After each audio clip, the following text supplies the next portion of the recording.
Hey friends, it's Emily from the Goldilocks Kitchen, and today I'm going to teach you how to make these beautiful sopapillas. These are from my home state, New Mexico. Chances are, if you've never visited New Mexico, you've never heard of them, and that's okay. That's not why you're here. You probably have visited and eaten these and loved them, and you want to recreate them at home. Well, I'm here to show you exactly how to do that, and I'm also going to show you a few tips and tricks to make sure that you have success making these at home and they puff up for you. They can be temperamental, so I want to ensure that you get these to puff up at home and that you can enjoy them just the same way that you did when you visited New Mexico. So let me tell you what you're going to need. You're going to need 4 cups of sifted flour, 1 tablespoon of baking soda, 1 teaspoon of salt, 1 tablespoon of sugar, 2 tablespoons of vegetable oil or shortening or lard. You can use any of those. 1 1/3 cup of warm water and frying oil. So you can choose whatever kind of frying oil that you like. I particularly use vegetable oil because it's the cheapest. And you just want to make sure that you have enough to fill whatever pot or pan that you will be using to deep fry them to about the 2-inch mark. 1.5 inches to 2.5 inches is best. All right, so grab yourself a medium mixing bowl and add the flour, baking powder, sugar, and salt together. You'll want to give that a little whisk or mix with the hand or spoon till that's all mixed nicely together. Then create a small depression in the center, and next add your fat, either the vegetable oil, and if you're adding the lard or the shortening, you want to melt that. Then to that add your warm water.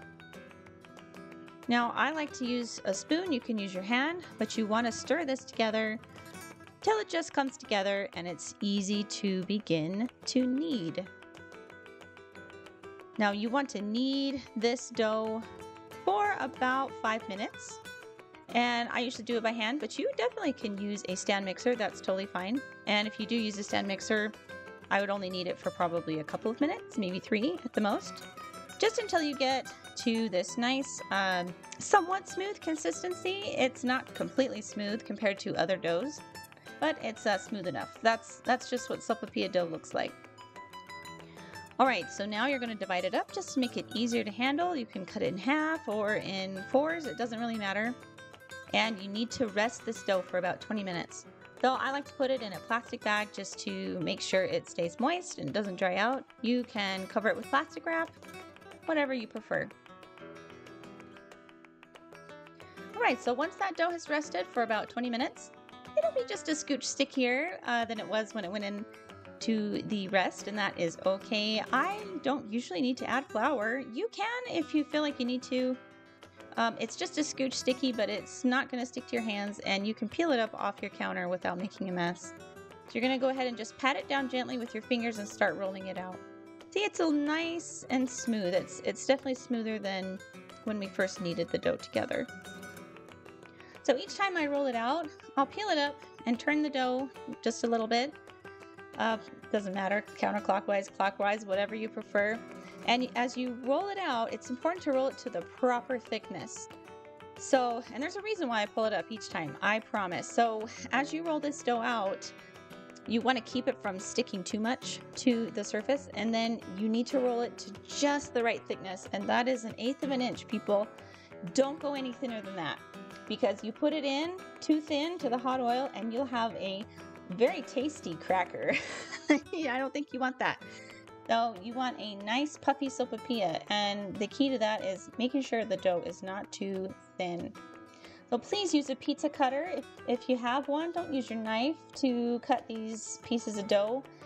You'll dull your knife very quickly if you're cutting directly on your counter, and you'll probably put some slice marks in it.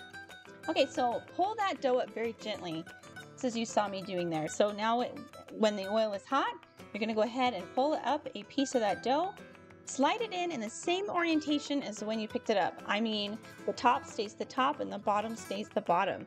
For some reason, I get better success when I put my dough in the hot oil, keeping it in that same orientation. Up is up and down is down. So that is trick 1. Trick 2 is what you see me doing here. You want to splash a little bit of that hot oil over the top of the dough, and this will help heat that up and really get a nice puff. So once that's golden brown on the bottom, you're going to flip it over and cook the top until it's golden brown as well, and remove that and put it on a cooling rack, or you can put it in a bowl that's lined with paper towels and continue on with the rest of the dough. Now, some people have asked, can you make sopapilla dough ahead of time? So I did it. I'd never actually tried this before. So here is the dough that I made a couple of days before, and I kept it in the fridge. When I pulled it out to fry it, it was extremely sticky. So I had to knead a bunch more flour into it.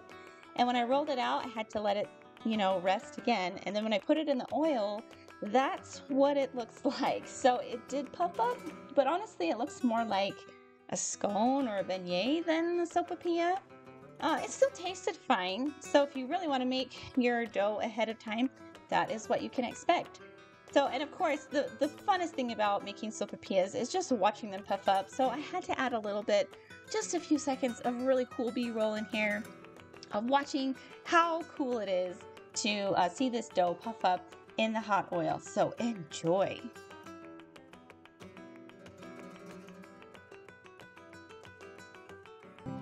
Okay friends, and here is the finished product. These beautiful golden brown puffy sopapillas.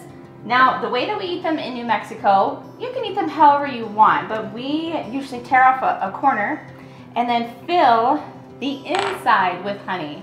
That way it doesn't get all over your hands, which is really nice.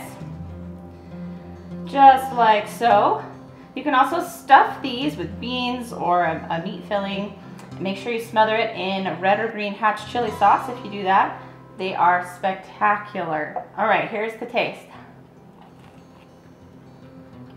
Mmm. So good, so good. It's amazing, it just brings so many memories. And you know what else is fun too is a lot of times the kids will look for shapes in here. Like this one, looks kind of like a little dolphin or a whale. There's other, oh look at this one. This one's like a Klingon bird of prey ship from Star Trek. Yeah. Yeah, Secret Trekkie. Also, people will put cinnamon, powdered sugar on these. You can eat them really however you want. I'm just showing you, how we enjoy these in New Mexico. So if this video was helpful, I would really appreciate a like. Also, you can find this recipe and many more in my book, New Mexican Food Made Easy, right there with the sopapillas on the cover, and that's currently on Amazon. You can find it there. And you can find even more delicious recipes on my website, GoldilocksKitchen.com.